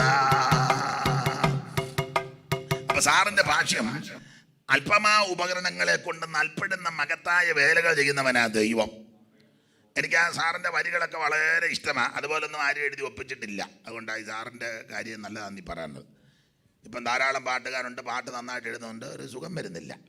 അല്ല, ഈ തപ്പിയെടുത്തതും തിരികെ കയറ്റുന്നതും അവിടുന്ന് എടുത്തതും ഇവിടുന്ന് എടുത്തതും എല്ലാം കൂടെ ചേർത്ത് ഭാരം, രോഗം, ദുഃഖം, നിരാശ, വേദന, കഷ്ടത, ഇങ്ങനെയുള്ള പദങ്ങളാണല്ലോ കൂടുതലും. പിന്നെ അതിനടുത്ത് ആരാധിക്കുന്നു, സ്തുതിക്കുന്നു, ഇങ്ങനെയുള്ള പദങ്ങളോട് ചേർത്ത് വെക്കുമ്പം ഒത്തെന്നുള്ളതാണ്. നല്ല പഴയ പാട്ടുകൾ, നല്ല കണക്കൊത്ത പാട്ടുകളാണ്. അപ്പം സാറിൻ്റെ ആ ഭാഷ്യം ഇങ്ങനെയാണ് കൊടുത്തിരിക്കുന്നത്. ആ വരികൾ ഇങ്ങനെ: നീചരായി ഗണിച്ചിരുന്ന പേത്രർ ആദിയായ ദീവരരെ ദിവ്യകൃപയാൽ ശേഷി കൊണ്ട് അലങ്കരിച്ചു. നീചരായി ഗണിച്ചിരുന്ന പേത്രരാദിയായ ദീവരരെ ദിവ്യകൃപയാൽ ശേഷി കൊണ്ട് അലങ്കരിച്ചു പാരം പ്രേക്ഷണം ചെയ്തവനിൽ ഗുരുക്കളാക്കി. അപ്പോൾ അതിൻ്റെ അർത്ഥം, നീചരായി ഗണിച്ചിരുന്ന പേത്രർ എന്ന് സാർ ഉദ്ദേശിച്ചത് പത്രോസാണ്. അതാ പേത്രർ. നീചരായി ഗണിച്ചിരുന്ന പേത്രർ ആദിയായ ദീവരർ എന്ന് പറഞ്ഞാൽ മത്സ്യം പിടിക്കുന്നവർ, മുക്കുവര്. അതാണ് ദീവരര്. തീരദേശത്തൊക്കെ ദീവര സഭയുണ്ട്. അപ്പോൾ അത് മുക്കുവന്മാരെന്നുള്ള അർത്ഥമാണ്. നീചരായി ഗണിച്ചിരുന്ന പേത്രർ. അപ്പോൾ പത്രോസ് അവരൊക്കെ ഈ യഹൂദന്മാർ തന്നെ ഇവരെ നീചരായിട്ട്, കാരണം ഇവർ സാമാന്യ ആൾക്കാരും പഠിപ്പില്ലാത്തവരും മുക്കുവന്മാരുമാണ്. അപ്പോൾ അതുകൊണ്ട് ഇവരെ നീചരായിട്ട് കണക്കില്ല. നമുക്ക് ഇപ്പോൾ ഈ അടി കെട്ടിയിട്ടിരിക്കുക. നമ്മുടെ ഞാൻ കഴിഞ്ഞ ദിവസം അവിടെ പ്രസംഗിച്ചും പറഞ്ഞ്, തിരുവല്ല, കോഴഞ്ചേരി, ആറന്മുളയൊക്കെ ആൾക്കാരെല്ലാം ഈ സിറിയൻ ക്രിസ്ത്യനാണ്. അപ്പം ചില ആൾക്കാർ, എല്ലാവരും അല്ലെങ്കിലും ചിലർ പറയാറുണ്ട്, തീരദേശത്തുള്ളവരെ പറ്റി പറയാം, ഭാഷ പറയുന്ന തെറ്റാ, അവർ പറയുന്നത് ഞാൻ അതുപോലെ അങ്ങ് പറയുക, ഞാനവരെ ബഹുമാനിക്കുന്നു, അവർ പറഞ്ഞ പദം പറയുക. ഓ, അവരെല്ലാം മുക്കുവന്മാർ, വേറൊരു ഭാഷയാണ് പറയുന്നത്. ഇപ്പം വെള്ളം പൊങ്ങി വല്യപ്പനും വല്യമ്മ എല്ലാം കൂടെ മുങ്ങിച്ചാകാൻ നമ്മം വള്ളമായിട്ട് വന്നതാരാ? അതാ ദൈവത്തിൻ്റെ ഒരേ പരിപാടിയാണ്. സ്തോത്രം. ഒരു സിറിയനെയും കണ്ടില്ല, ഒരു വെറിയനെയും കണ്ടില്ല. കണ്ടത് മുഴുവൻ സാധുക്കൾ വള്ളമായിട്ട് വന്ന് എത്രണ്ണത്തിനെ അതുങ്ങൾ രക്ഷപ്പെടുത്തിയത്. അത് ഞാൻ പിന്നെ നാളെയും യോഗം ഉണ്ടല്ലോ, നാളെ തരാമാക്കി. അപ്പം നമ്മളെ കൊള്ളുകയല്ലെന്ന് പറയുന്നവരെ ദൈവം എടുത്ത് ഉപയോഗിക്കും. സ്തോത്രം. നമ്മളെ ചിലരെ മൈൻഡ് ചെയ്യത്തില്ല, അവരെ ദൈവം തൻ്റെ കരത്തിലെടുക്കും. പണ്ടാരായിട്ട് പറഞ്ഞെന്നാ പറയുന്നത്, സ്വർഗത്തിൽ ചെല്ലുമ്പോൾ ഞാൻ 2-3 അത്ഭുതം കാണും. 1, ഞാൻ പ്രതീക്ഷിക്കാത്ത പലരും സ്വർഗത്തിൽ വന്നിട്ടുണ്ട്. 2, ഞാൻ പ്രതീക്ഷിച്ച പലരും സ്വർഗത്തിൽ വന്നിട്ടില്ല. 3, ഞാനങ്ങനെ വന്നെന്നുള്ളതാണ്. സ്തോത്രം. കാരണം നമ്മുടെ സ്വഭാവം വെച്ച് നോക്കിയാൽ വരാൻ യാതൊരു ചാൻസും ഇല്ല. എങ്ങനെയോ വന്നെന്ന ആട്ടെ, എന്തുമാകട്ടെ, ആരും നഷ്ടപ്പെടാതിരിക്കട്ടെ. അപ്പം നമ്മൾ നീചരെന്ന് ഗണിക്കുന്നവരെ ദൈവം തന്നെ കരത്തിലെടുക്കും. അതാ നീചരായി ഗണിച്ചിരുന്ന പത്രോസ് ആദിയായ ധീവരർ മുക്കുവന്മാര് നിജരായി ഗണിച്ചിരുന്ന പേത്രരാധിയായ ധീവരരെ ദിവ്യകൃപയാൽ ശേഷികൊണ്ട് അലങ്കരിച്ചു പാരംരക്ഷണം ചെയ്തവനിയിൽ ഗുരുക്കളാക്കി മാനുവേൽ മനുജസുധ. അപ്പൊ ശ്രദ്ധിച്ചേ, ലോകം വിദ്യാഭ്യാസമില്ല, പഠിപ്പില്ല, കുടുംബശ്രേഷ്ഠതയില്ല, മുക്കുവന്മാരാ അല്ലെങ്കിൽ ധീവരരാന്ന് പറഞ്ഞ് വില എഴുതി തള്ളിക്കളഞ്ഞവരെ ദിവ്യകൃപ അവരുടെ മേൽ ദൈവം പകർന്നു. ദൈവം പകർന്നപ്പോൾ പത്രോസിന്റെ ഒറ്റ പ്രസംഗത്തിൽ 3000 എണ്ണം. സ്തോത്രം. അവിടെ കുറ്റം പറയുകയല്ല, മിടുക്കന്മാരൊക്കെ ഒത്തിരി ഉണ്ട്. അവരാരും പോയെടുത്തൊന്നും ഒരു പൂഞ്ഞാൻ പോലും. സ്തോത്രം. ചില മിടുക്കന്മാർ. പക്ഷേ പത്രോസ് മുക്കുവനാ, വിദ്യാഭ്യാസമില്ലെന്നൊക്കെയാണ് പറഞ്ഞത്. പക്ഷെ നല്ല ധൈര്യമായിരുന്നു. സ്തോത്രം. ധൈര്യം ഉണ്ടായിരുന്നു. അവരുടെ ധൈര്യം കാണുകയാലും അങ്ങനെ കൊടുത്തേക്കുന്നത്. നല്ല ധൈര്യമാണ്, ഉശിര. തന്നെയല്ല ഒറ്റ പ്രസംഗത്തിൽ 3000 എണ്ണം അകത്ത് കയറി. തന്നെയല്ല പത്രോസൊക്കെ കൂടെ നടന്നു പോകുമ്പോൾ നിഴൽ തട്ടിയ രോഗി സൗഖ്യമാണ്. ഇന്നത്തെ മെയിൻ പത്രോസ് ഉരുട്ടിക്കൂട്ടി പിടിച്ചാൽ പോലും ഒരു രോഗി സൗഖ്യമാകുകയില്ലെന്നുള്ളതാണ്. അപ്പുള്ളിയുടെ രോഗം കൂടി ഇപ്പുള്ളിക്ക് പകർന്നേച്ചേ പോവുള്ളൂ. അതുകൊണ്ട് ഇപ്പുള്ളി പറഞ്ഞ് ആട്ടെ സ്തുതിക്കുന്ന കാരണം തൊടുക പോലും ഇല്ല. പത്രോസ് നടന്നു പോകുമ്പോൾ നിഴൽ തട്ടി അന്നേരം രോഗി സൗഖ്യമാകുക. അപ്പം നമ്മൾ നിസ്സാരമെന്ന് ഗണിക്കുന്നതിന് ദൈവം തൻ്റെ കരത്തിലെടുക്കും. Praise the Lord. അതെ, നമ്മുടെ വിഷയത്തിൽ വരണമല്ലോ. ഇതൊരു വചന പഠനവും കൂടാ. അപ്പോൾ ഞാൻ സണ്ണിച്ചാനോട് പറഞ്ഞൊരു ധ്യാനമായിട്ട് വചന പഠനമായിട്ടാണ് ഇന്ന് നാളത്തെ യോഗം പോകുന്നത്. അപ്പോൾ ഈ മുടന്തുള്ള കോച്ചിനെ ഉയർത്തി വെച്ച് യോസേഫ് പറഞ്ഞ് കർത്താവ് ഇതിനെ വർദ്ധിപ്പിക്കണം. ഈ പ്രാർത്ഥന ദൈവം കേട്ടു. സത്യമായി തന്നെ വിളിച്ചപേക്ഷിക്കുന്ന ഏവർക്കും യഹോവ സമീപസ്ഥന. ആത്മാർത്ഥമായി ആഗ്രഹത്തോടെ വാഞ്ചയോടെ ദൈവത്തോട് നിലവിളിക്കുന്ന ദൈവകുഞ്ഞുങ്ങളുടെ പ്രാർത്ഥനയ്ക്ക് ആമ തൻ്റെ ചെവി മറച്ചു വെക്കത്തില്ല. യോസേഫിൻ്റെ ഈ പ്രാർത്ഥന ദൈവം കേട്ടു. എന്തിനേറെ വർഷങ്ങൾ കഴിഞ്ഞു. യോസേഫിൻ്റെ അപ്പനാകുന്ന യാക്കോബ് മരിക്കാറായി. യാക്കോബ് 147 വയസ്സിലായി മരിക്കുന്നത്. യാക്കോബ് മരിക്കുന്നതിന് മുമ്പ് തൻ്റെ പിള്ളേരെ എല്ലാം കൂടെ വിളിച്ച് ഒരു അനുഗ്രഹത്തിൻ്റെ വചസ് പറഞ്ഞതാണ് 49 കിടക്കുന്നത്. ഉൽപ്പത്തി 49 വായിച്ചേ. 49:1 മുതൽ. അനന്തരം യാക്കോബ് തൻ്റെ പുത്രന്മാരെ വിളിച്ച് അവരോട് പറഞ്ഞത്, കൂടി വരുവീൻ, ഭാവി കാലത്ത് നിങ്ങൾക്ക് സംഭവിപ്പാനുള്ളത്.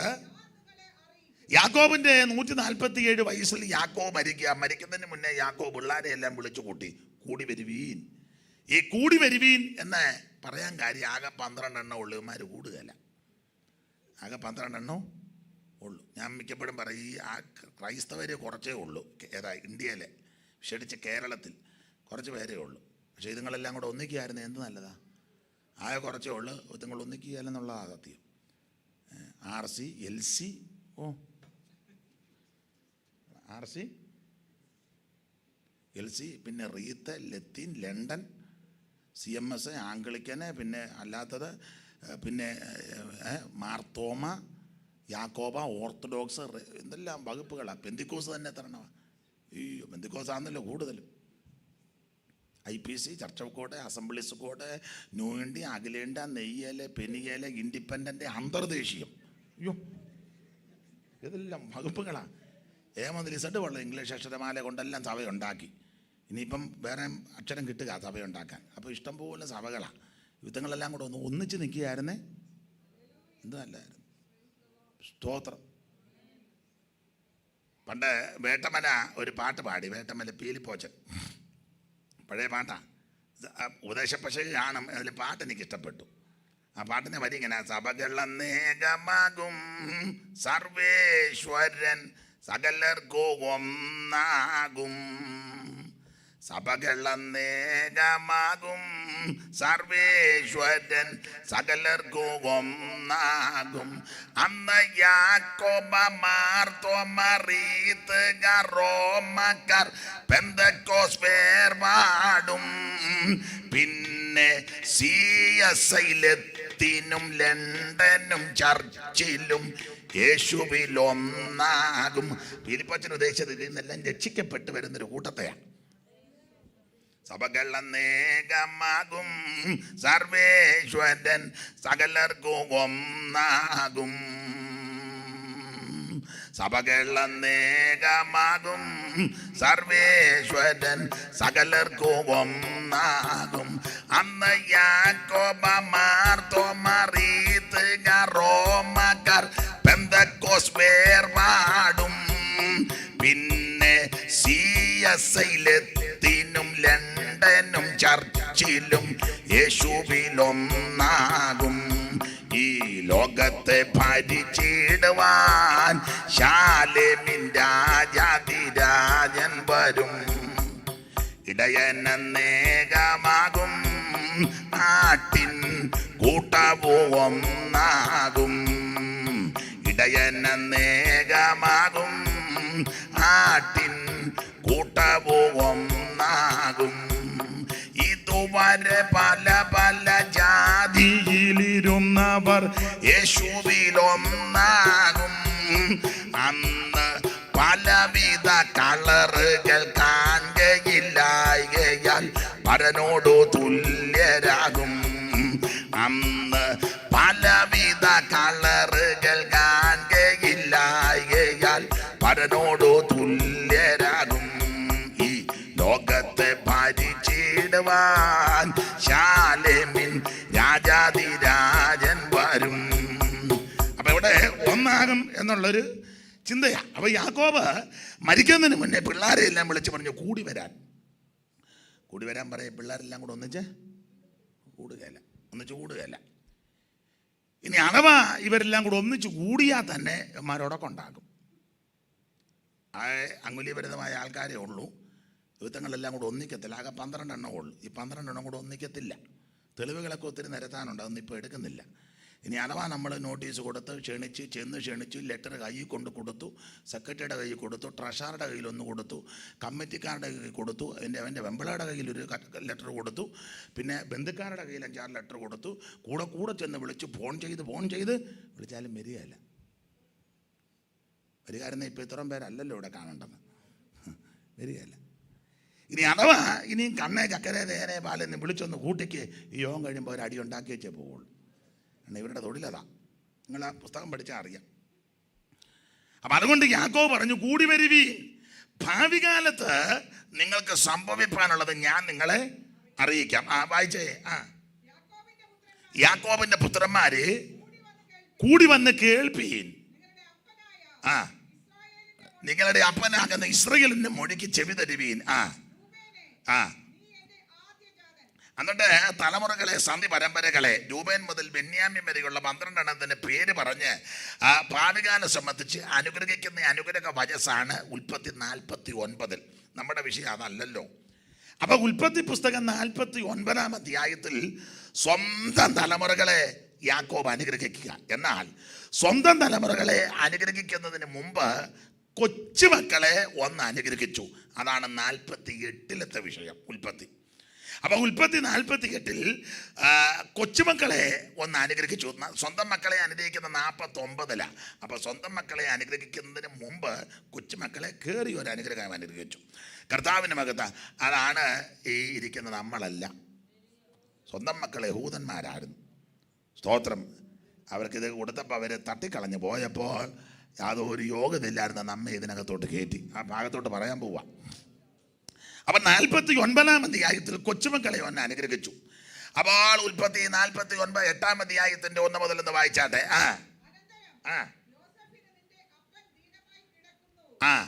അനന്തരം യോസേപ്പിന് നിന്റെ അപ്പൻ ദീനമായി കിടക്കുന്നുവെന്ന വർത്തമാനം വന്നു. അങ്ങനെ വർത്തമാനം വന്നു എന്ന് പറയാൻ കാര്യം, യോസേപ്പ് ക്വാർട്ടേഴ്സിലും അപ്പച്ചനെല്ലാം ഗോശേൻ ദേശത്തുമാണ്. ഇപ്പം ഈ അപ്പച്ചനും എല്ലാം കൂടെ വന്നപ്പോൾ അവരെ ഗോശേൻ ദേശത്താണ് താമസിപ്പിച്ചത്.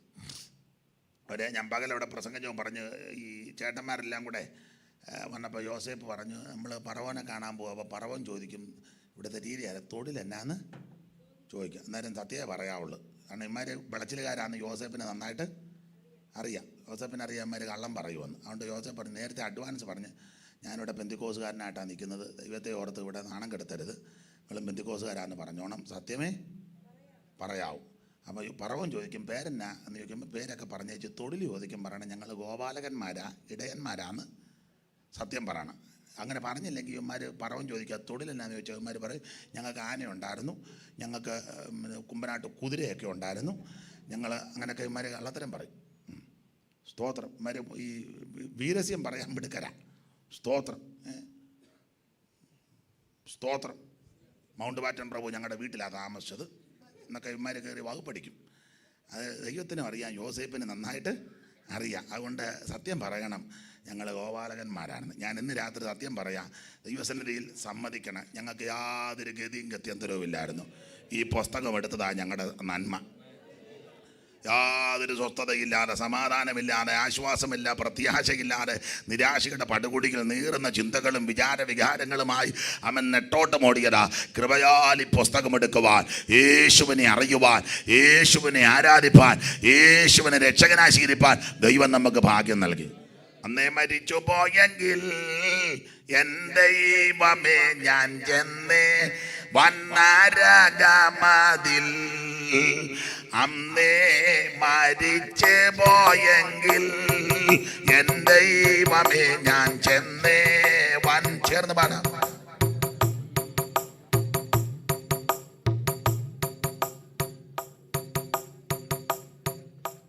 അന്നേ മരിച്ചു പോയെങ്കിൽ എൻ്റെ ദൈവമേ ഞാൻ ചെന്നേ വന്നരകമതിൽ, തന്നു നിൻ കൃപാദാനം ഇന്നും ജീവിച്ചിടുവാൻ, തന്നു നിൻ കൃപാദാനം ഇന്നും ജീവിച്ചിടുവാൻ, നിന്നാത്മശക്തിയാലെ നിത്യം നടത്തണമേ, നിന്നാത്മശക്തിയാലെ നിത്യം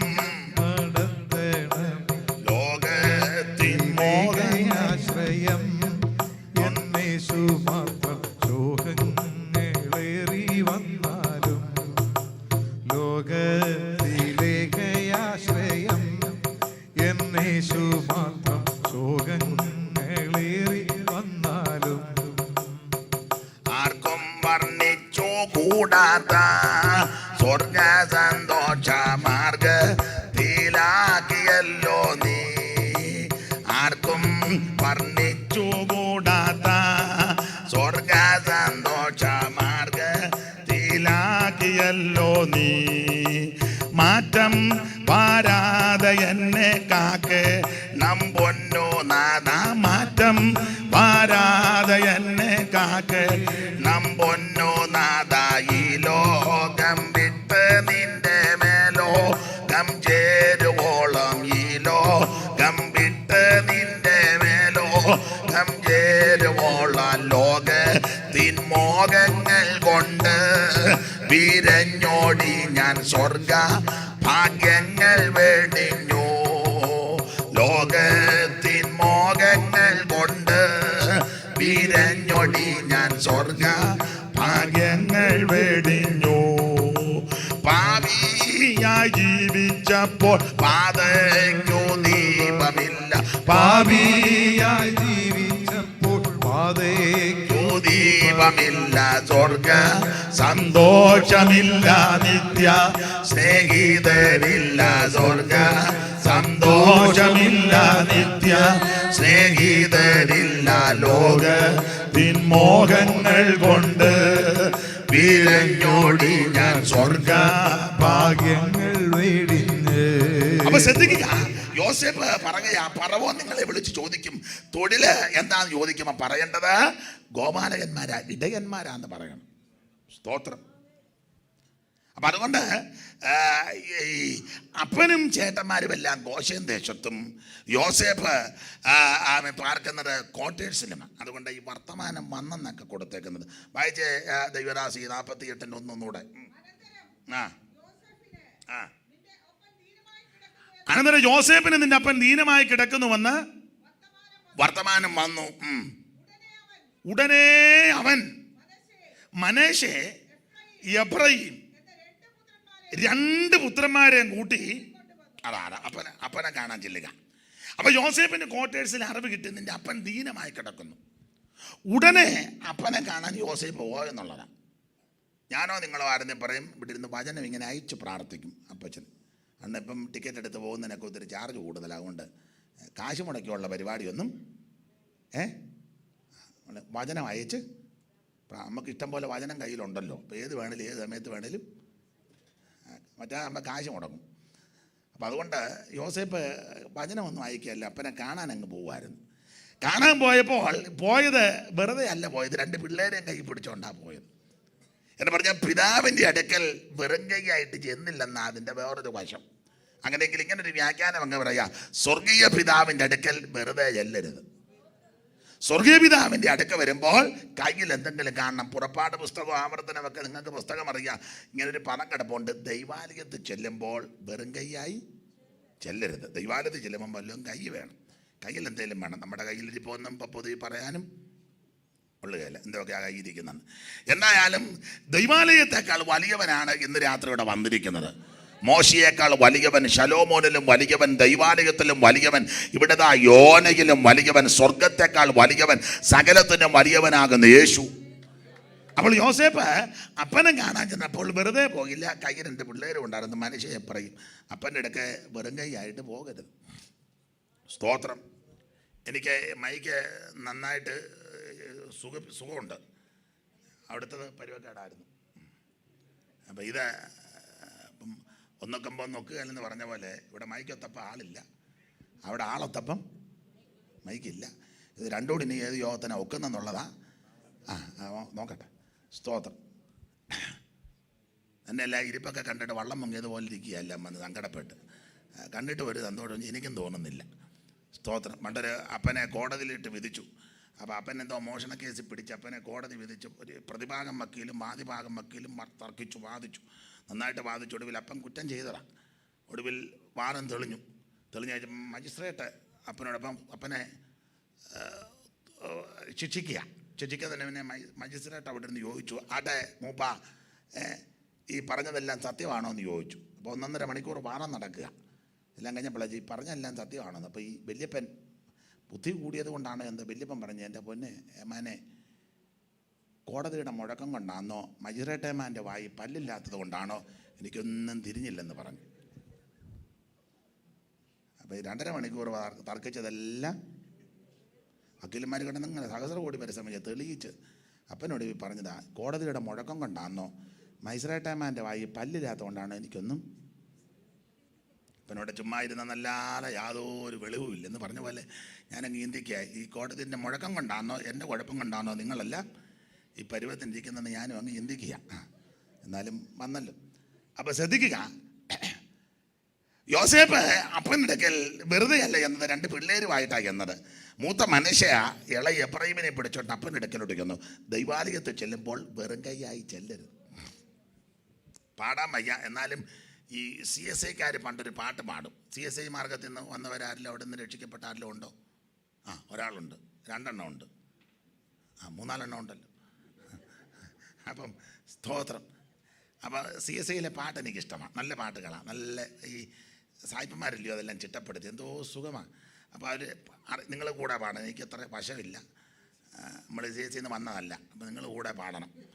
അപ്പം പഴയൊരു പാട്ടാണ്, അപ്പം നല്ല സുഖകരമാണ്. പാട്ടിൻ്റെ വരി ഇങ്ങനെ, വേറും കൈയായി ഞാൻ ചെല്ലുമോ രക്ഷകൻ മുൻപിൽ നിൽപ്പാൻ, ഓരോ ദേഹി പോലും ഇല്ല ദെങ്ങനെ വണങ്ങും ഞാൻ, വേറും കൈയാ ഞാൻ ചൊല്ലൂ മോരക്ഷകൻ മുൻപിൽ നിൽപ്പാ, ഓരോ ദേഹി പോലും ഇല്ല എങ്ങനെ വണങ്ങും.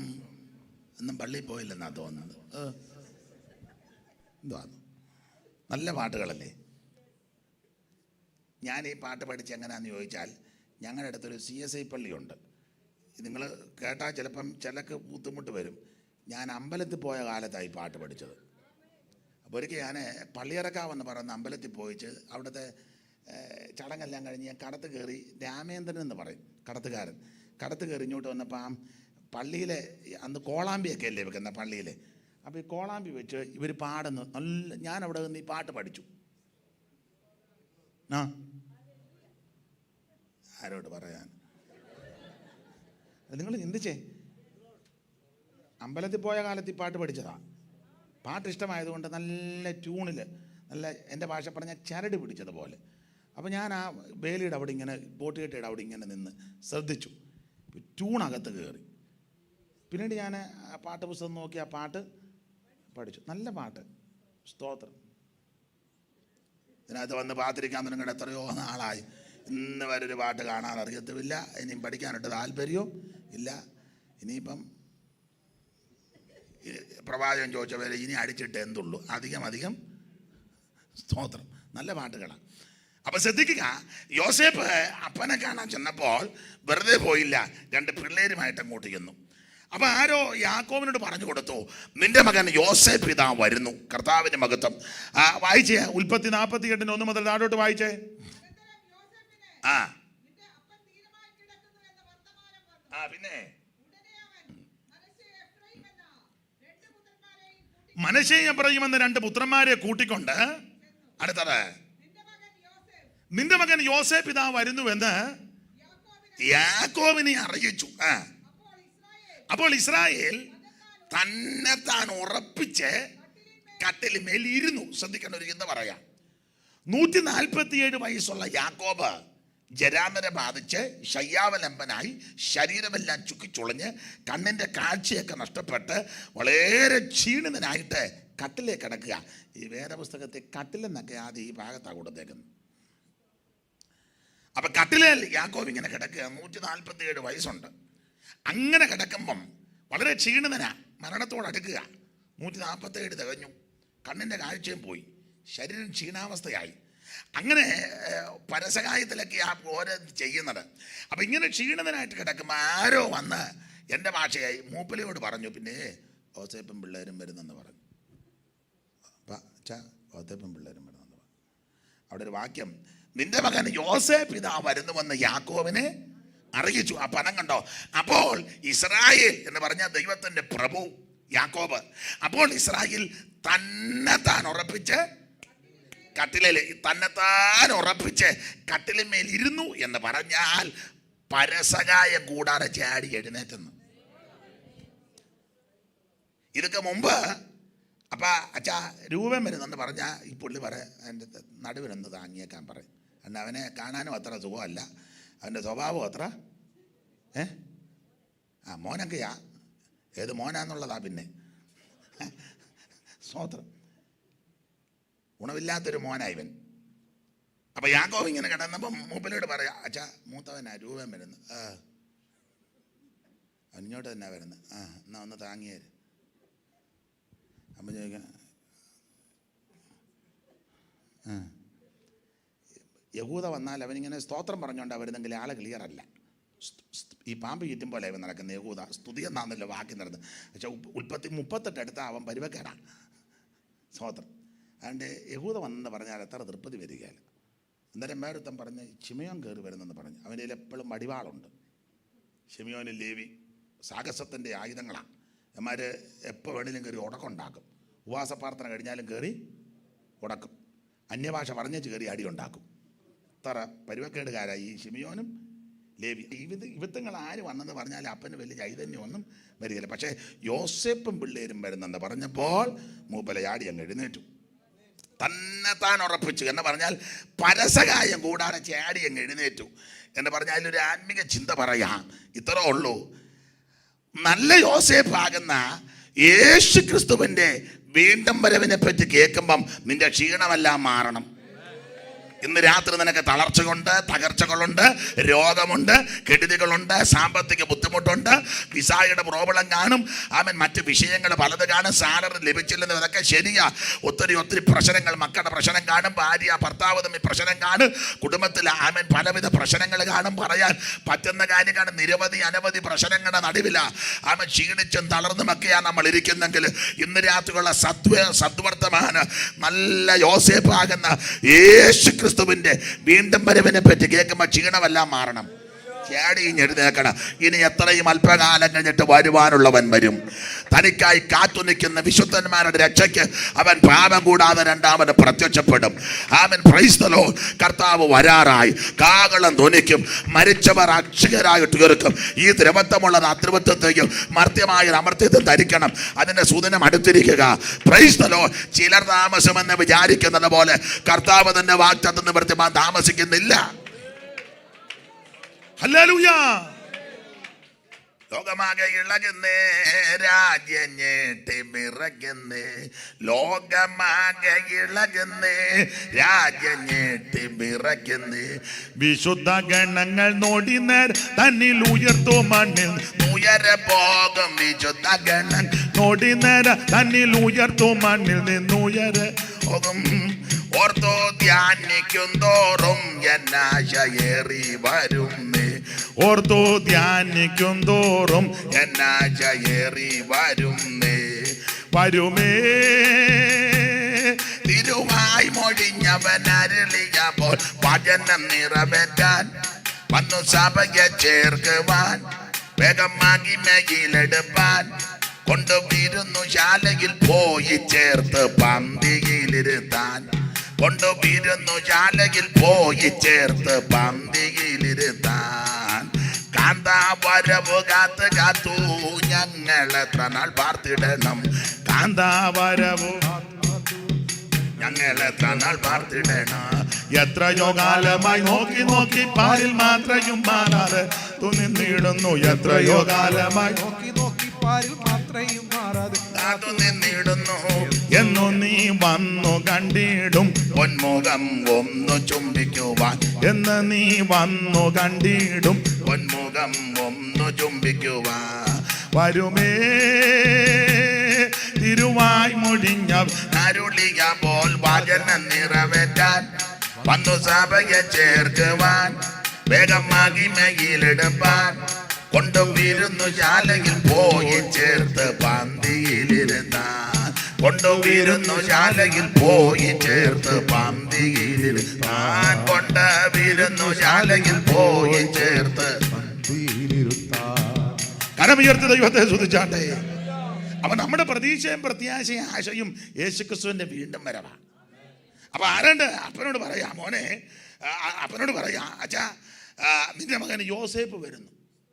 അപ്പോൾ ഇസ്രായേൽ തന്നെത്താൻ ഉറപ്പിച്ചെന്ന് പറഞ്ഞാൽ പരസഹായം കൂടാതെ അവിടെ അങ്ങ് എഴുന്നേറ്റ് കട്ടിലയിൽ അങ്ങ് ഇരുന്നു. ഇപ്പം അപ്പനെ ആരും പിടിക്കുകയും വേണ്ട, എടുക്കുകയും വേണ്ട. അത്രയ്ക്ക് നല്ല കാര്യമാണ് പറഞ്ഞു കൊടുത്തത്. യോസേപ്പ് വരുന്നെന്ന്. സ്തോത്രം.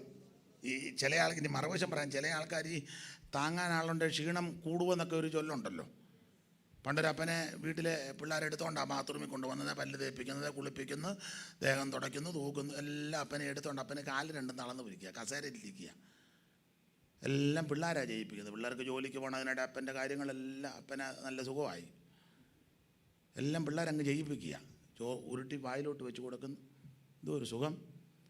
ഒരിക്കൽ അപ്പനെ എല്ലാം കുളിപ്പിച്ചെല്ലാം വൃത്തിയാക്കി തന്നെ എടുത്തേച്ച് പിള്ളേർ പോയപ്പോൾ പെരയ്ക്ക് തീ പിടിച്ചു. പിള്ളേർ അറിവ് കൊടുത്ത് പെരയ്ക്ക് തീ പിടിച്ചു. അയ്യോ, അപ്പം ചത്ത് കാണുന്ന പിള്ളേർ ഓടി വന്നപ്പോൾ പുള്ളി അവിടെ നിന്ന് നടന്ന് ഇങ്ങോട്ട് വരുന്നു. പെരയ്ക്ക് തീ പിടിച്ചപ്പോൾ പുള്ളി നോക്കിയപ്പോൾ ആരും വീട്ടിൽ ഇല്ല. അപ്പം കസാര അനങ്ങാതിരുന്ന പരിപാടി. പുള്ളി മുണ്ട് മടക്കി കുത്തി ഒറ്റ ഓട്ടം ഓടി. അപ്പം ഈ അപ്പം വിളച്ചിലുകാരൻ അപ്പനായിരുന്നു. പിള്ളേർ കരഞ്ഞ് നിലവിളിച്ച് വന്നപ്പോൾ അപ്പച്ചൻ പറഞ്ഞു, ഞാനിവിടെ ഉണ്ടാ മക്കളെന്നും പറഞ്ഞ് നടന്നപ്പുറം ഇങ്ങോട്ട് വരിക. എന്നാൽ ഈ അപ്പൻ അങ്ങനല്ല, വളരെ ക്ഷീണിതനായിട്ട് വളരെ പ്രയാസത്തോടിരിക്കുന്നെങ്കിൽ യോസേപ്പും പിള്ളേരും വരുന്നെന്ന് കേട്ടപ്പോൾ ചാടി അങ്ങ് എഴുന്നേറ്റു. പരസഹായം കൂടാതെ ചാടി എഴുന്നേറ്റ് കട്ടിലയിൽ ഇരുന്നെന്ന. കട്ടിലയിൽ ഇരുന്നതിനെ പറ്റി ഒരു ചരിത്രം പറഞ്ഞത്, ഈ കട്ടിലയിൽ ഇരുന്നേച്ച് കാല് രണ്ടും താപ്പോട്ടാക്കി ഈ അടുത്ത വാക്യം വായിര്. യാക്കോബ് യോസേപ്പിനോട് പറഞ്ഞത്, എന്റെ മകനെ യോസേപ്പെ, സർവശക്തിയുള്ള ദൈവം, എന്റെ ഭാഷ പറഞ്ഞ പണ്ട് കനാൻ ദേശത്തിന്റെ ലൂസിൽ വെച്ച് എനിക്കൊന്ന് പ്രത്യക്ഷനായി. എന്നെ അനുഗ്രഹിച്ച് ഞാൻ നിന്നെ സന്താന പുഷ്ടിയുള്ളവനാക്കി പെരുക്കി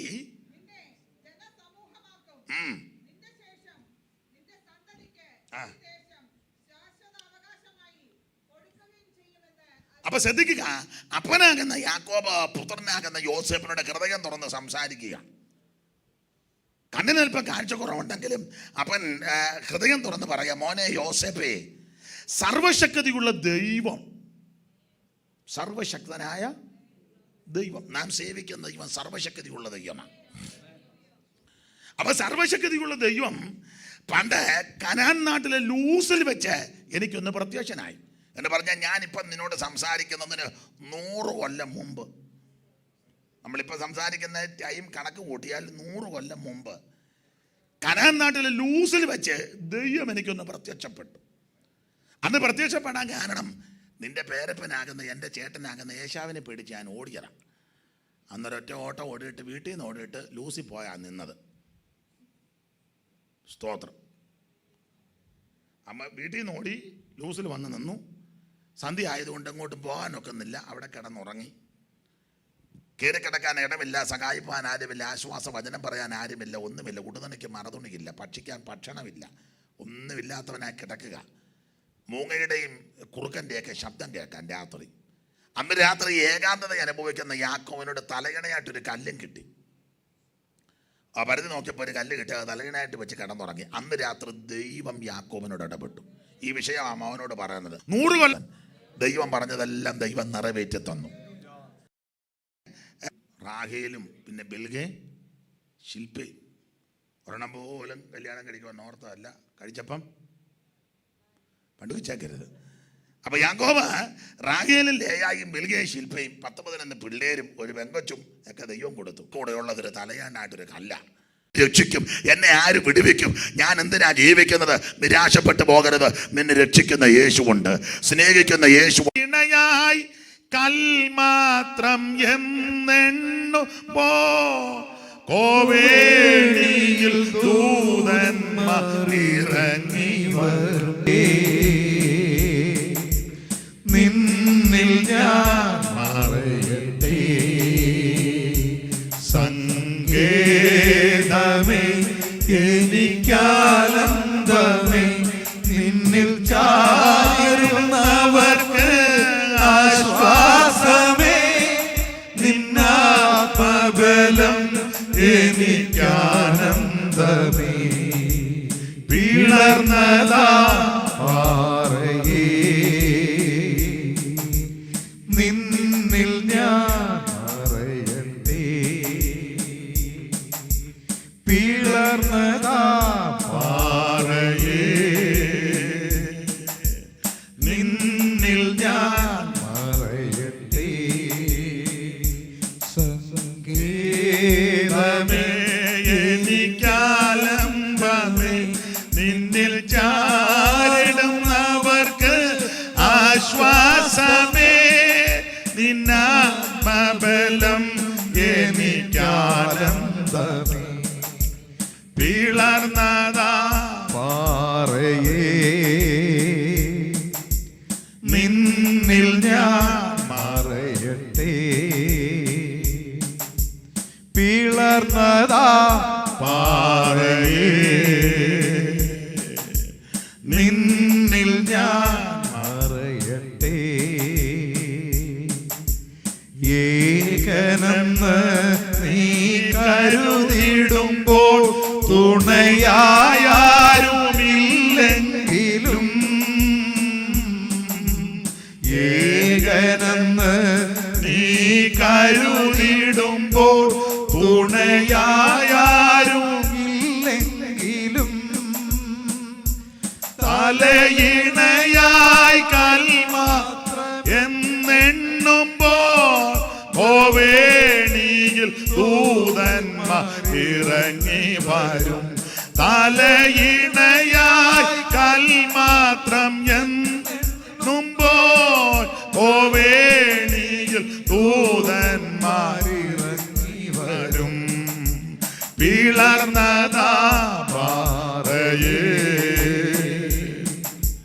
നിന്നിൽ ഞാൻ മറയട്ടെ. പിളർന്നതാ പാറയേ, നിന്നിൽ ഞാൻ മറയട്ടെ. സങ്കേതമേ എനിക്കാനന്ദമേ, നിന്നിൽ ചാരിടുന്നവർക്ക് ആശ്വാസമേ. നിന്നാത്മബലം എനിക്കാനന്ദമേ. പിളർന്നതാ പാറയേ, നിന്നിൽ ഞാൻ മറയട്ടെ.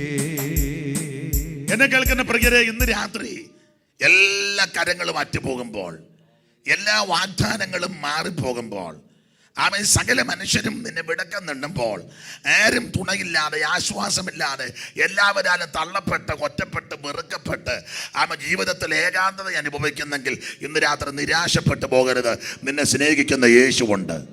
നല്ല പാറയാകുന്ന ക്രിസ്തു, ശ്വാശ്വത പാറയാകുന്ന ക്രിസ്തു, ഉറപ്പുള്ള പാറയാകുന്ന ക്രിസ്തു, തകർക്കപ്പെട്ട പാറയാകുന്ന ക്രിസ്തു, അത് വെച്ച് വെള്ളം പുറപ്പെടുക്കുന്ന പാറയാകുന്ന ക്രിസ്തു.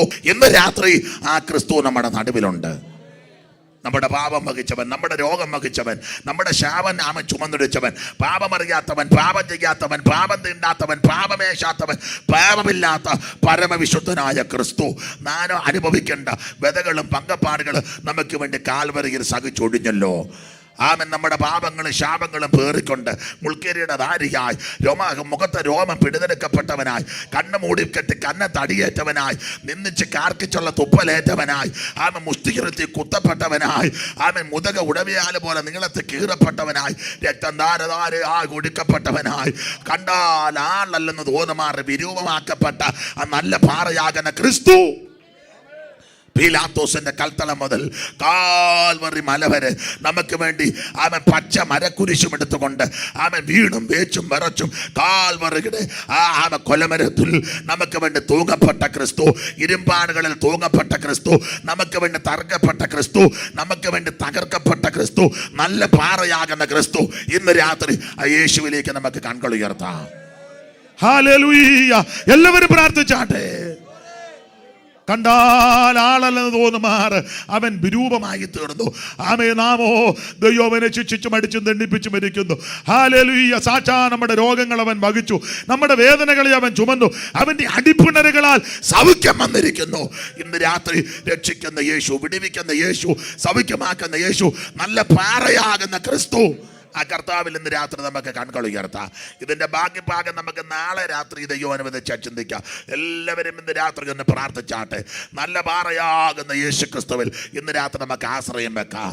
Hallelujah, hallelujah. നമ്മെ വിടുവിക്കുന്ന ക്രിസ്തു, രക്ഷിക്കുന്ന ക്രിസ്തു, ഉദ്ധരിക്കുന്ന ക്രിസ്തു, ആശ്വസിപ്പിക്കുന്ന ക്രിസ്തു, വീണ്ടെടുത്ത ക്രിസ്തു ഇന്ന് രാത്രി കർത്താവിന്റെ കരങ്ങളിൽ സമർപ്പിക്കാം. ഓ ദൈവത്തിന് മഹത്വം, ദൈവത്തിന് മഹത്വം. എല്ലാവരും പ്രാർത്ഥിച്ചാട്ടെ. Hallelujah, hallelujah. ദൈവത്തിന് മഹത്വം, ദൈവത്തിന് മഹത്വം, ദൈവത്തിന് മഹത്വം, ദൈവത്തിന് മഹത്വം. യേശുവേ, ഞാനൊരു പാപിയാ, എൻ്റെ പാപത്തിൻ്റെ പരിഹാരത്തിന് അങ്ങ് മരിച്ചുവെന്ന് വിശ്വസിക്കുന്നു. അങ്ങയുടെ പരിശുദ്ധ രക്തം എൻ്റെ പാപം പോക്കുമെന്ന് വിശ്വസിക്കുന്നു. ഇന്ന് രാത്രി എൻ്റെ പാപം പോക്കണമേ, എന്നെ കടിക്ക് വെടിപ്പാക്കണമേ, എന്നെ അങ്ങയുടെ പൈതലാക്കി തീർക്കണമേ. ഇന്ന് രാത്രി എന്നെ സമർപ്പിക്കുന്നെന്ന് പ്രാർത്ഥിക്കുക. ഇന്ന് രാത്രി ദൈവം നിന്നെ രക്ഷിക്കട്ടെ. Hallelujah, hallelujah, hallelujah. എല്ലാവരും പ്രാർത്ഥിക്കാം. ഓ ദൈവത്തിന് മഹത്വം, ദൈവത്തിന് മഹത്വം, ദൈവത്തിന് മഹത്വം. എല്ലാവരും പ്രാർത്ഥിച്ചാട്ടെ. ഓ ദൈവത്തിന് മഹത്വം, മഹത്വം, മഹത്വം, മഹത്വം. Hallelujah, hallelujah. കർത്താവിന് മഹത്വം, കർത്താവിന് മഹത്വം, കർത്താവിന് മഹത്വം.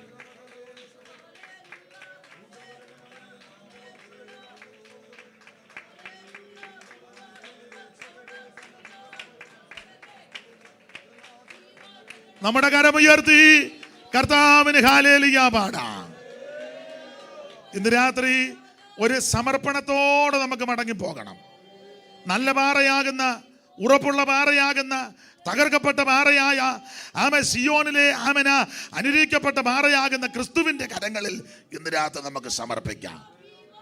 ഒരു സമർപ്പണത്തോടെ ഇന്ന് രാത്രി നമുക്ക് മടങ്ങിപ്പോകാം. ഒരു പഴയ പാട്ടിന്റെ 2 ചരണങ്ങൾ ശാന്തമായിട്ടൊന്ന് പാടിയാട്ടെ. സ്വന്തം നിനക്കിനി ഞാൻ യേശുദേവാ,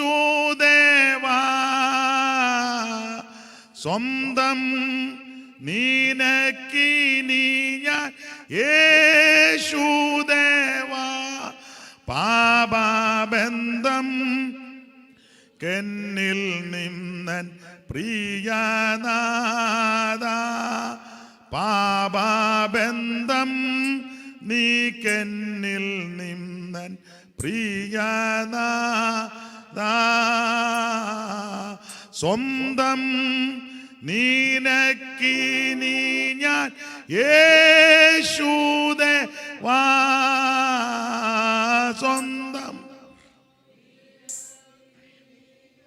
യേശുദേവാ, പാപബന്ധം നീ കന്നിൽ നിന്നൻ പ്രിയനാഥ, പാപബന്ധം നീ കന്നിൽ നിന്നൻ പ്രിയനാഥ,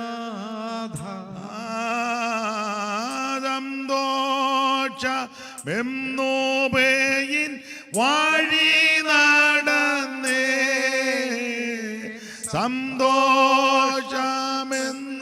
പേയിൻ വഴി നടന്നേ, അതോ യതിവം നാറിഞ്ഞു നിന്നോടടുത്തു വന്നേ, അതോ യതിവം നാറിഞ്ഞു നിന്നോടടുത്തു വന്നേ, സ്വന്തം നിനക്കിനി ഞാൻ യേശുദേവാ, സ്വന്തം നിനക്കിനി ഞാൻ യേശുദേവാ, പാപബന്ധം നീ കന്നിൽ നിന്ന് പ്രിയനാഥ, പാപബന്ധം നീ നിന്നൻ പ്രിയനാഥ. ഇന്ന് രാത്രി ഒരു സമർപ്പണത്തോടെ നമുക്ക് മടങ്ങിപ്പോകാം. കർത്തൃകരങ്ങളിൽ നമ്മെ സമർപ്പിക്കാം. ഇനിയുള്ള ശിഷ്ടായുസ് യേശുവിന് വേണ്ടി ജീവിക്കുവാൻ, കർത്താവിനായി മാത്രം ജീവിക്കുവാൻ നമുക്ക് ദൈവകരങ്ങളിൽ സമർപ്പിക്കാം, പ്രാർത്ഥിക്കാം, തീരുമാനമെടുക്കാം. എല്ലാ പ്രിയപ്പെട്ടവരെയും ദൈവം അനുഗ്രഹിക്കട്ടെ.